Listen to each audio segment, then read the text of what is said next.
রোববারের দিন আমার বরের মোটামুটি ছুটিই থাকে, সকালের দিকটাও বাড়িতেই থাকে। মাঝে মধ্যে হয়তো একটা দুটো পড়ানোর শিডিউল করতে হয় সন্ধ্যেবেলায়। তো আজকেও সকালে একটা পড়ানো ছিল, সেটা পড়িয়ে চলে এসেছে। আর সকাল থেকে আমি সেরকম ভিডিও বানানোর সময় পাইনি। খেতে বসার আগে টেবিলটা একটু পরিষ্কার করে নিলাম। এদিকে ডিমের খোসাগুলো বরকে ছাড়াতে দিয়েছি। ওর হাতের নখগুলো দেখে তোমরা হেসো না, ওগুলো ওই রকমই। তো আজকে আমাদের লাঞ্চের মেনুতে ছিল ডিম সেদ্ধ, ঢ্যাঁড়স সেদ্ধ, আর তার সাথে করেছিলাম ডালের বড়া, বেগুন ভাজা, আর সবজি দিয়ে ডালের বড়া দিয়ে একটা তেঁতুলের টক করেছিলাম।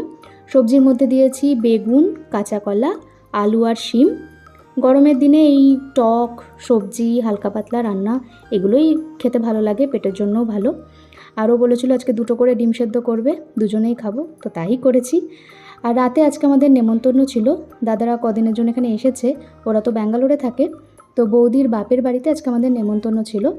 তো সবাই মিলে আমরা আজকে ভালোই মজা করলাম, ছাদে বসে ভাইপোর সাথে খুব খেললাম।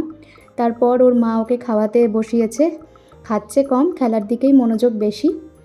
এই দেখো বোতল নিয়ে জল নিয়ে খেলা করছে, বোতলের জল গ্লাসে ঢালবে, তারপর খাবে, এইসব করবে। আর তারপর একে একে আমরাও চলে আসলাম খেতে, বৌদি সার্ভ করছে। দাদা, বাবা, আমি আর ও আগে বসেছিলাম, কারণ আমাদের আবার যেতে হবে, রানীকে তো রেখে এসেছি ঘরে।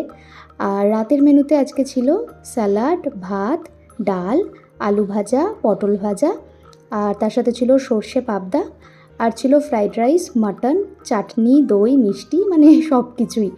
তো অনেক দিন পর আমি আমার বাবার পাশে বসে খেলাম। তো অলরেডি আমার পেট ভরে গেছে, তারপরে আবার ফ্রাইড রাইস, মাটন। তো বৌদি আবার মাটন দিতে এসেছিলো, তো আমি তো না করলাম, কারণ এর বেশি আর খেতে পারবো না, কারণ রাতে খুব একটা বেশি খাওয়াও যায় না। আর ফ্রাইড রাইসের সাথে মাটন, এই কম্বোটা তো দারুণই লাগে, জমিয়ে খেলাম। আর তারপর শেষের পাতে ওই চাটনি, মিষ্টি, দই এগুলো যেরকম বরাবরের মতো অবহেলিত হয় তাই হয়েছে। একটুখানি চাটনি আর দই টেস্ট করেছি, আর মিষ্টি আমি আর খেতে পারিনি। কাকিমা আমাদের আবার পরে মিষ্টি বেঁধে দিয়েছে বাড়িতে নিয়ে যাওয়ার জন্য। তো খাওয়া দাওয়া সেরে তারপর আর বেশিক্ষণ বসতে পারিনি আমরা।